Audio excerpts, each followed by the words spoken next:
اس معذرت قبول فرمانے کے بعد اگر انہوں نے سپیچ کیا یہ تو اس کا مطلب ہے پیپلز پارٹی کا پھڈا کافی بڑھ چکا ہے. لیکن اگر تقریر پہلے کی ہے اور بعد میں جا کر ملاقات کی ہے تو اس کی کہانی 2-4 دنوں میں وہ بھی کھل جائے گی کہ اس ملاقات کے بعد زرداری صاحب پہ پریشر ڈالنے کے لیے اس طرح کی تقریر کی تھی کہ ہم پورا نظام ہی لپیٹ سکتے ہیں, اس لیے پلیز ہماری بات مان جائیں, جس دال روٹی پہ سے گزارا ہو رہا ہے اسی پہ گزارا کریں, جس تنخواہ پہ آپ کو جو ذمہ داری آپ کو دی گئی ہے وہ کریں, ورنہ آپ کا راستہ, آپ کو ایگزٹ ڈور دکھانا سسٹم والوں کے لیے, پاکستان کی ملٹری اسٹیبلشمنٹ کے لیے, محسن نقوی کے برادری نسبتی فیلڈ مارشل عاصم منیر کے لیے اتنا مشکل نہیں, بہت آسانی سے وہ آپ لوگوں کو گھر بھیج سکتے ہیں, کیونکہ آپ لوگوں کی کرپشن کی مبینہ طور پر کرپشن کی فائلیں, آپ کی آڈیوز, آپ کی ویڈیوز اور وہ فائلیں سب کچھ پاکستان کی پریمیئر انٹیلیجنس ایجنسی INSI کے اندر موجود پولیٹیکل سیل میں بیٹھے ہوئے کرنل اور بریگیڈیئر صاحبان کے پاس موجود ہیں. صرف ایک اشارے کی دیر ہے, آپ سارے اندر ہوں گے, سسٹم لپیٹ دیا جائے گا اور عزیز ہم وطنوں والے تشریف لے آئیں گے. یہ اشارتاً کہا گیا ہے یا ارادتاً کہا گیا ہے, معاملہ اسی طرف بڑھ رہا ہے. محسن نقوی صاحب نے جس طرح کی تقریر کی ہے اس میں پورے پاکستان میں اب لے دے ہو رہی ہے. محسن نقوی نے سوچ سمجھ کر تقریر کی ہے اور انہوں نے تقریر کرنے سے پہلے کہا ہے کہ میں سیاسی تقریر نہیں کرتا, لیکن اب مجھے کرنی پڑے گی, آج مجھے کرنی پڑے گی. ان سے کوئی پوچھے آپ آزاد سینیٹر منتخب ہوئے ہیں, آپ کو کسی نے ووٹ دیے تھے تو آپ منتخب ہوئے تھے, سیاستدان تو آپ ہیں, اور آپ جب سے آپ نے پنجاب میں آپ چیف منسٹر بنے اور اس کے بعد آپ مرکز میں وزیر داخلہ بنے, آپ نے پاکستان تحریک انصاف کو نشانے پہ رکھا ہوا ہے. سیاسی تو آپ ہیں, اور آپ اس سیاسی گورنمنٹ جو مسلم لیگ نون کی گورنمنٹ ہے اس کے تمام مقاصد پورے کرتے ہیں جو اینٹی PTI ہوں. ہاں البتہ ان کے مفاد کی کوئی ایسی بات جو ان کے مفاد میں ہو لیکن پنڈی والوں کے مفاد میں نہ ہو تو پھر آپ پنڈی والوں کی سائڈ پہ جا کر کھڑے ہو جاتے ہیں, اور آپ اور فیصل واوڑا کہتے ہیں ہم تو آزاد سینیٹر ہیں. آپ کبھی آزاد نہیں تھے, آپ پنڈی والوں کے نمائندے تھے, آپ پنڈی والوں کے نمائندے ہیں, اور ان کے ساتھ ہی آپ رخصت کر جائیں گے اس سسٹم سے.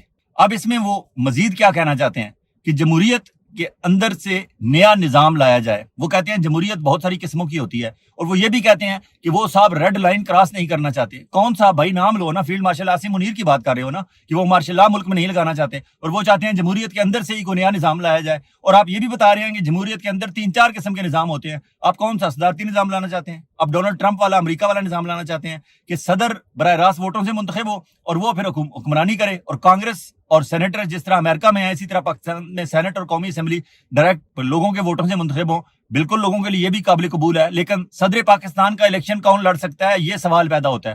کیا فیلڈ مارشل عاصم منیر باوردی صدر پاکستان بننا چاہتے ہیں؟ یہ بات کریں, کھل کر کریں. اگر براہ راست وہ عوام کے ووٹوں سے صدر منتخب کرنا ہے تو کرا لیں, عمران خان کو مقابلہ کرائیں زرداری سے, نواز شریف سے, مولانا فضل الرحمان سے, چاروں بڑے لیڈروں کو کھڑا کر دیں صدارتی الیکشن کے لیے. عمران خان کو باہر نکالیں, چاروں اپنے اپنا ایجنڈا پیش کریں, تقریریں جلسے کریں, ملک بھر میں لوگوں کے پاس جائیں اور لوگوں سے پوچھیں کس کا ایجنڈا قابل قبول ہے ان کے لیے, لوگ ان کو منتخب کریں اور وہ صدارتی نظام لے کر آ جائیں. پھر تو پاکستان کے عوام کو قابل قبول ہوگا. لیکن آپ ایسا نہیں کرنا چاہتے, آپ صدارتی نظام بھی اپنی مرضی کا لانا چاہتے ہیں. آپ پاکستان کی عوام کی مرضی کا صدارتی نظام بھی نہیں لانا چاہتے. آپ چاہتے ہیں کہ پاکستان کے فیلڈ مارشل عاصم منیر کو باوردی صدر پاکستان قبول کیا جائے, اور یہی 28ویں 29ویں 30ویں 31ویں 32ویں ترامیم میں یہی سفر ہے سارا, جس کا باقاعدہ اشارتاً آپ کے کارندے, آپ کے ہرکارے پہلے پاکستان کے میڈیا کے ذریعے پاکستان کے عوام تک اشارتاً پہنچا چکے ہیں. اب آپ ارادتاً سامنے آ گئے ہیں اور کچھ دنوں تک آپ ڈنڈے کے ساتھ تشریف لے آئیں گے. کیوں کہ ہمارے یہ ناعاقبت اندیش حکمران, یہ سیاستدان آپس میں اسی طرح دست و گریبان ہوں گے. اور بلاول بھٹو زرداری نے یہ تقریر ایسے ہی کر دی تھی. بلاول بھٹو زرداری نے کیا کہیں سے تھپکی نہیں ملی تھی؟ بلاول بھٹو زرداری کو کسی نہ کسی ISI کے کرنل نے, بریگیڈیئر نے تھپکی دی تھی اور کہا تھا کہ پڑھ جاؤ انہیں, بالکل ہم تمہارے ساتھ ہیں. اب یہ ISI والوں کا اور انٹیلیجنس ایجنسیز کا کام کرنے کا طریقہ کار یہ ہوتا ہے کہ وہ ہر MNA, ہر MPA, ہر سینیٹر, ہر امپورٹنٹ بندے, چاہے وہ میڈیا سے آئے, چاہے سیاست سے آئے, چاہے تجارت سے آئے, ان سے ایک آدھ میجر کرنل ان ٹچ رہتا ہے ہر وقت, اور انہیں کہتا ہے بس میں ڈائریکٹ بڑے صاحب سے میرا رابطہ ہے اور بڑے صاحب سے میری بات ہوئی ہے اور بڑے صاحب نے کہا ہے کہ یہ کر گزرو. ایک طرف وہ ایک کو تھپکی دیتے ہیں اور وہ بندہ کہتا ہے ہاں واقعی اس کے پاس انفارمیشن تو بڑی صحیح ہوتی ہے, یہ وہاں سے ہی بندہ آیا, اس نے فلاں خبر دی تھی وہ بھی صحیح تھی, اس نے فلاں اشارہ کیا تھا وہ بھی صحیح تھا, اس لیے اب اس نے اگر یہ کہا ہے کہ فلاں کو پڑھ جاؤ تو وہ بندہ اس کو پڑھ جاتا ہے. ایکسکیوز مائی لینگویج, میں ایسے ورڈ استعمال نہیں کرتا, لیکن اب حالات اس طرف جا رہے ہیں, کیا کریں, ہمیں اپنی زبان پہ کنٹرول بھی نہیں رہا. ہمیں غصہ یہ لوگ اتنا دلاتے ہیں کہ ہمیں باتیں صاف صاف کرنی پڑتی ہیں, اور اس دوران ہم سے الفاظ کے چناؤ میں بھی وہ احتیاط نہیں ہوتی جو ہم کرنا چاہتے ہیں. پھر اسی طرح سیاستدانوں کے پاس ایک ایک کے پاس جاتے ہیں. فار ایگزامپل بلاول کو کسی نے کہا کہ پڑھ جاؤ, دوسری طرف رانا ثناء اللہ کو بھی پاس بھی ایک پہنچ گیا ہوگا ISI کا میجر کرنل, اس نے کہا ہوگا رانا صاحب بس اس کو آپ نے یہ جواب دینا ہے, بس پڑھ جائیں آپ بھی اس کو. دونوں طرف لڑائی کراتے ہیں اور دونوں کو سمجھ نہیں ہوتی کہ یہ بیسیکلی ہمیں آپس میں لڑا رہے ہیں. حالانکہ دونوں کا ISI کے متعلقہ میجر کرنل سے رابطہ بڑا صحیح ہوتا ہے, لائن بالکل صحیح ہوتی ہے, لیکن وہ میجر اور وہ کرنل صاحبان شام کو بے شک اکٹھے بیٹھے ہوتے ہوں گے اور کیا لگاتے ہوں گے کہ ہاں ٹھیک لڑوایا ہے ان کو. یہی مولانا فضل الرحمان کو بھی کسی نے تھپکی دی تھی, وہ مولانا بولے تھے نا, ورنہ مولانا کی اتنی جرت کہاں. اس لیے مولانا جو بول رہے ہیں وہ سمجھ رہے ہیں ان کے رابطے ڈائریکٹ ہیں اوپر سے, اور D G I S I اور پاکستان کے فیلڈ مارشل عاصم منیر کے اشاروں پہ یہ سب کچھ ہو رہا ہے. ادھر بلاول سمجھتے ہیں کہ ان کو بھی وہاں سے انسٹرکشن آئی ہیں, اس لیے یہ سب کچھ ہو رہا ہے.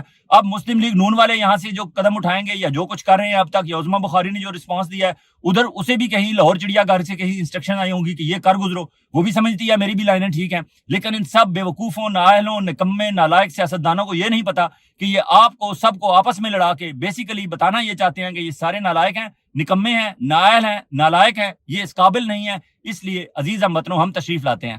یہ پورا ماحول اس لیے قریب بنایا جا رہا ہے کہ عزیز ہم وطنوں کی تقریر کرنا آسان ہو, اور جب وہ آئیں تو پاکستان کی عوام انہیں قبول کر لیں. حالانکہ پاکستان کی عوام اب قبول کرنے کے لیے تیار نہیں. آپ کی ساری گیمیں, آپ کی ساری سیاست, آپ کے سارے کھیل پاکستان کے عوام سمجھ چکے ہیں. اس لیے اب ریڈ لائن آپ کراس کریں یا نہ کریں, لوگ آپ کو قبول کرنے کے لیے تیار نہیں. ہاں البتہ آپ کے اندر جو خوف ہے وہ بھی محسن نقوی کے منہ سے نکل گیا, اور وہ خوف ہے کاکروچز کا. اب آپ کو خطرہ ہے کہ جین زی یہ سڑکوں پر کب نکلے گی, اور پاکستان کی جین زی تقریباً تیار بیٹھی ہے. صرف ایک ہلکی سی چنگاری کی ضرورت ہے, پاکستان کے کاکروچز سڑکوں پر نکلیں گے, کیونکہ اب آپ نے انہیں دعوت دی ہے. محسن نقوی صاحب, آپ سے یہ کاکروچز پوچھیں گے کہ آپ کہتے ہیں یہ نظام نہیں چل رہا, نظام کیسے چلے, آپ کے پاس کیا اہلیت ہے کرکٹ کی کہ آپ پاکستان کرکٹ کنٹرول بورڈ پہ بیٹھے ہوئے ہیں چیئرمین بن کے, اور پاکستان کا کرکٹ کنٹرول کی حالت یہ ہے کہ اس وقت ٹیسٹ کرکٹ میں پاکستان دنیا میں 10ویں نمبر پر ہے رینکنگ میں. یہ آپ کرکٹ کو پروموٹ کرنے آئے ہیں یا کرکٹ کو کنٹرول کرنے آئے ہیں؟ آپ یقیناً جس نے اس کا نام رکھا تھا پاکستان کرکٹ کنٹرول بورڈ, اس نے صحیح رکھا تھا, اور آپ اس کے پہ پورے اتر رہے ہیں. آپ کنٹرول کر رہے ہیں کرکٹ کو, آپ پروموٹ نہیں کر رہے. آپ کی کوئی اہلیت نہیں ہے, آپ کرکٹ پہ اس لیے بیٹھے ہوئے ہیں کہ وہاں پیسہ ہے اور بڑی پریسٹیجیس پوسٹ ہے, اس لیے آپ اس پہ قبضہ کر کے بیٹھے ہوئے ہیں. پھر آپ وزیر داخلہ, آپ کے پاس کون سی اہلیت ہے وزارت داخلہ کی؟ چلیں ٹھیک ہے, آپ بڑے صاحب کے خاص الخاص ہیں, ان کی مسز کے رشتہ دار ہیں, آپ وزیر داخلہ بن گئے. پھر آپ وزیر خارجہ کس اہلیت سے بنے ہوئے ہیں؟ اور اگر وزارت خارجہ آپ نے لینی ہے تو وزیر خارجہ بنے. وزیر خارجہ اسحاق ڈار کو کیوں رکھا ہوا ہے, بیوقوف کیوں بنایا ہوا ہے اس کو؟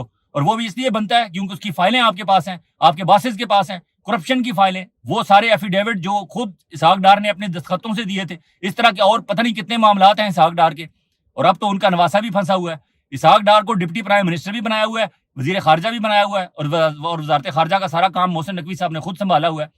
آپ کے پاس کیا اہلیت ہے؟ یہ سسٹم اس لیے فیل ہوا ہے کہ آپ جیسے لوگ, فیصل واوڈا جیسے لوگ اوپر حکمران بن کر آ کر بیٹھ گئے ہیں ہمارے اوپر, جن کا نہ کوئی پیچھے ہے نہ کوئی آگے ہے کوئی, اور آپ صرف خادم ہیں پنڈی والوں کے, اور ہر آنے والے پاکستان کے آرمی چیف کے خادم ہیں آپ. کل تک قمر جاوید باجوہ کے گن گاتے تھے, آج آپ فیلڈ مارشل عاصم منیر کے گن گا رہے ہیں. کل کوئی اور آرمی چیف آ جائے گا, آپ اس کے گن گائیں گے. اس وجہ سے یہ سسٹم فیل ہو رہا ہے. پاکستان کے عوام کے منتخب نمائندوں کو حق نہیں دیا جا رہا حق حکمرانی, اور دوسرا غلط بندہ غلط پوسٹ پہ بیٹھا ہوا ہے, اور ایک بندہ 6 پوسٹوں پہ قبضہ جمائے بیٹھا ہوا ہے. سنبھالا آپ سے ایک نہیں جا رہا. آپ کہتے تھے بلوچستان ایک حوالدار کی مار ہے, کدھر گیا وہ حوالدار؟ آپ کو وہ حوالدار ابھی تک نہیں ملا. پھر بات کرتے ہیں, اب رؤوف کلاسرا نے ایک اس حوالے سے بات کی ہے. وہ کہتے ہیں وزیر داخلہ محسن نقوی نے جس طرح ٹی وی کیمروں کے سامنے وزیراعظم شہباز شریف کی 4 سالہ کارکردگی کا پوسٹ مارٹم کیا, اس سے 1998 میں آرمی چیف جنرل جہانگیر کرامت کی نیول سٹاف کالج لاہور میں کی گئی تقریر یاد آ گئی, جب انہوں نے وزیراعظم نواز شریف کے ساتھ سول ملٹری تنازعات پر نیشنل سیکیورٹی کونسل کی تجویز دی تھی. 12 گھنٹے میں نواز شریف نے جنرل کرامت کا استعفیٰ لے لیا تھا. شہباز شریف خود گورننس میں اپنی ناکامی کا اعتراف کر کے وزارت عظمیٰ چھوڑ دیں, یا وزیر داخلہ محسن نقوی سے کہیں کہ وہ عہدہ چھوڑ دیں. لیکن لگتا ہے دونوں قابل احترام صاحبان اپنی اپنی اسی تنخواہ پر ہی کام کرتے رہیں گے. رؤوف کلاسرا اشتہار دلا رہے ہیں شہباز شریف کو بھی اور محسن نقوی کو بھی کہ دونوں میں سے کوئی ایک تو مرد کا بچہ نکلے. اگر یہ سسٹم اسے قبول نہیں, یا وہ یہ سمجھتا ہے ایمانداری سے کہ سسٹم کام نہیں کر رہا, تو ریزائن کرے. لیکن رؤوف کلاسرا ٹھیک کہتے ہیں کہ یہ دونوں اسی تنخواہ پر گزارا کریں گے. نہ محسن نقوی استعفیٰ دے گا, نہ شہباز شریف غصے میں آ کر استعفیٰ دے گا. اور اب ناظرین بات ہو جائے عمران خان کی بہنوں کی. علیمہ خانم باجوڑ اور چارسدہ گئیں, وہاں بھرپور ان کا استقبال کیا گیا. پاکستان کے عوام تو بھرپور اپنی محبت کا اظہار کر رہے ہیں اور اپنی محبتیں نچھاور کر رہے ہیں عمران خان کی بہنوں پہ. اب دیکھتے ہیں کہ یہاں سے آگے پاکستان تحریک انصاف کی اگر کوئی بچی کچی قیادت, اگر کوئی تنظیم, اگر کوئی سسٹم ہے, تو وہ اس عوام کی محبتوں کو کس طرح فروٹفل ثابت کرنے کے لیے کوئی باقاعدہ پلاننگ کرتے ہیں اور لانگ مارچ یا احتجاجی تحریک کو کسی ترتیب میں لا کر آگے بڑھاتے ہیں.